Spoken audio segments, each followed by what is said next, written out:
Hello friends, ഇന്ന് നമ്മൾ നോക്കുന്നത് ഇതിന് മുന്നേ ഒരു വീഡിയോ ചെയ്തിട്ടുണ്ട്. അതായത് നമ്മളൊരു സ്വിച്ച് ബോർഡ് കാര്യങ്ങൾ, അതായത് നമ്മൾ ഈ പറയുന്ന മെറ്റൽ ബോക്സ് ആണെങ്കിലും സ്റ്റീലിൻ്റെ ബോക്സുകളാണെങ്കിലും അതിൻ്റെ മുകളിൽ വെക്കുന്ന ഒരു ക്യാപ്പ്, ഈ ക്യാപ്പിനെ കുറിച്ചിട്ടാണ് നമ്മളൊരു മുന്നേ വീഡിയോ ചെയ്തിട്ടുണ്ടായിരുന്നു. ഇനി അതിൻ്റെ ഫൈനൽ സ്റ്റേജ് എങ്ങനെയായിരിക്കും എന്നുള്ള വീഡിയോ നമ്മളിന്ന് ഉൾപ്പെടുത്തിയിരിക്കുന്നത്.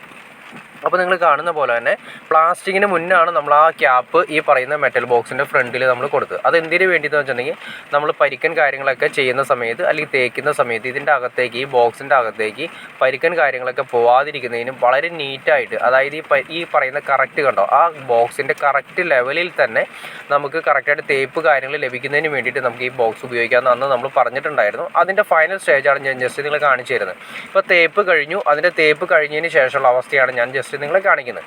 അതായത് അതിൻ്റെ മെറ്റൽ ബോക്സ് കാര്യങ്ങളെല്ലാം നമ്മൾ വന്നതിന് ശേഷം അതിൻ്റെ മുകളിൽ വന്നിരിക്കുന്ന ജസ്റ്റ് പ്ലാസ്റ്റിക്കിൻ്റെ ക്യാപ്പാണ് വന്നിരിക്കുന്നത്. അപ്പോൾ ആ ക്യാപ്പ് വെച്ച് നമ്മൾ തേച്ച് കഴിഞ്ഞതിന് ശേഷം ഇതേ ലെവലിലാണ് നമുക്ക് കിട്ടിയിരിക്കുന്നത്. കറക്റ്റായിട്ട് ബോക്സിൻ്റെ കറക്റ്റ് ലെവലിൽ നമുക്ക് കിട്ടി. ഇനി അല്ലാത്തൊരു ലെവൽ ഞാൻ കാണിച്ചു തരാം. ഈ ബോക്സ്, അതായത് ഇപ്പോൾ ഈ പറഞ്ഞ ലെവലിൽ അല്ലാത്ത രീതിയിൽ വെച്ചതിന് ശേഷമുള്ളതും അത് ഞാൻ ജസ്റ്റ് നിങ്ങൾ കാണിച്ചു തരാം. അപ്പോൾ നമ്മൾ ഈ ബോക്സ് ഈ ക്യാപ്പ് വളരെ ഉപകാരപ്രദമാണെന്ന് നമുക്ക് മനസ്സിലായി. അപ്പോൾ ഈ ക്യാപ്പ് നമ്മൾ വെച്ചു, അതിനുശേഷം അതിന് തേപ്പ് കാര്യങ്ങളൊക്കെ റെഡിയാക്കി. അപ്പോൾ അങ്ങനെ വരുന്ന സമയത്ത് നമുക്ക് ഈ ബോക്സിൻ്റെ അകത്തേക്ക് വെള്ളമായിട്ടാണെങ്കിൽ ഒരുപാട് വെള്ളമൊന്നും അകത്തേക്ക് പോകില്ല. അത് കൂടാതെ തന്നെയാണെങ്കിൽ പരിക്കിന് കാര്യങ്ങളകത്തേക്ക് പോകില്ല. മെറ്റൽ ബോക്സ് തന്നെ രണ്ട് രീതിയിൽ നമുക്ക് ഉപയോഗിക്കാം. ഞാൻ ജസ്റ്റ് നിങ്ങളെ കാണിച്ചു തരാം. കണ്ടോ, ഇപ്പോൾ ഈ ക്യാപ്പ് വെച്ചതും വെക്കാത്തതും തമ്മിലുള്ള വ്യത്യാസം കാണിച്ചു തരാം. ക്യാപ്പ് വെക്കാതെ ഒരു ബോക്സ് ഉണ്ടായിരുന്നു, ആ ബോക്സിൻ്റെ അകത്ത് നിങ്ങൾ നോക്കി കംപ്ലീറ്റ് പരിക്കനായിരിക്കും. ഇപ്പോൾ ഇത് മെറ്റൽ ബോക്സ് ആണെങ്കിൽ പതുക്കെ തുരുപ്പെടുക്കാൻ തുടങ്ങും. ആ സ്റ്റെയിൻലെസ് സ്റ്റീലാണ് നമ്മളിപ്പോൾ വെച്ചിരിക്കുന്നതുകൊണ്ട് യാതൊരു കാഴ്ചയോ കാര്യങ്ങളോ ഒന്നും തന്നെ ഇല്ല. എന്നാലും ക്ലീൻ ചെയ്യാനായിട്ട് ഹൈ റിസ്ക് ആയിരിക്കും. എല്ലാം തന്നെ ക്ലീൻ ചെയ്തെടുക്കാൻ തുടങ്ങിയത് ഹൈ റിസ്ക് ആയിരിക്കും. കാരണം അത്രയും ലെവലിൽ ആദ്യം ക്ലിയർ ചെയ്യണം. പിന്നെ ഇതിൻ്റെ അരികുകൾ കണ്ടോ, അരികുകളൊന്നും കറക്റ്റ് അല്ല. പക്ഷേ ഈ ബോക്സ് വെച്ചിരിക്കുന്നതിൻ്റെ ആ പരിക്കൻ കംപ്ലീറ്റ് ഇത്രയും അകത്തേക്ക് പോകേണ്ട പരിക്കനാണ് ഈ പറയുന്ന ക്യാപ്പിൽ റെഡി ആയിരിക്കും. ഇനി നമുക്ക് ഈ ക്യാപ്പ് അഴിച്ച് കളഞ്ഞിട്ടുണ്ടെങ്കിൽ അതിൻ്റെ അകത്ത് ഒരു തുള്ളി പരിക്കൻ പോലും കാര്യങ്ങളോ ഒന്നും തന്നെ ഉണ്ടാവില്ല. അതുപോലെ തന്നെ കറക്റ്റ് ലെവലും ആയിരിക്കും. ഇപ്പോൾ ഈ ബോക്സ് നോക്കി അറിയാൻ പറ്റും അതിൻ്റെ ലെവൽ കാര്യങ്ങൾ കറക്റ്റ് അല്ല.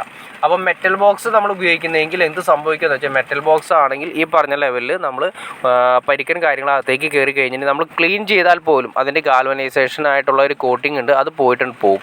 നമ്മൾ ക്ലീൻ ചെയ്യുന്ന സമയത്ത് ആ ഗാൽവനൈസേഷൻ ആ കോട്ടിങ് പോകും, പതുക്കെ അവിടുന്ന് തുരുമ്പെടുക്കാൻ തുടങ്ങും.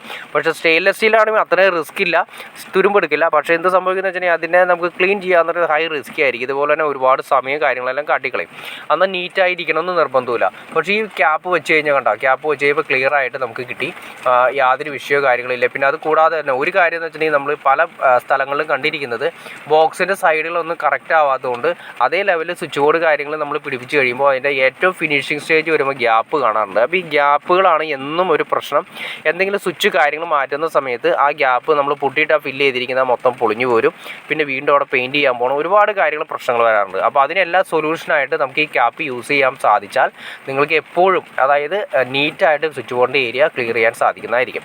അപ്പോൾ ഓക്കെ ഫ്രണ്ട്സ്, നിങ്ങൾക്ക് ഈ വീഡിയോ ഇഷ്ടപ്പെട്ടെന്ന് വിചാരിക്കുന്നു. ഇനി എന്തെങ്കിലും ഡൗട്ട്സ് കാര്യങ്ങളുണ്ടെങ്കിൽ തീർച്ചയായിട്ടും കമൻറ്റ് ചെയ്യാൻ മടിക്കരുത്, ഷെയർ ചെയ്യാനും മടിക്കരുത്, സബ്സ്ക്രൈബ് ചെയ്യാനും മടിക്കരുത്.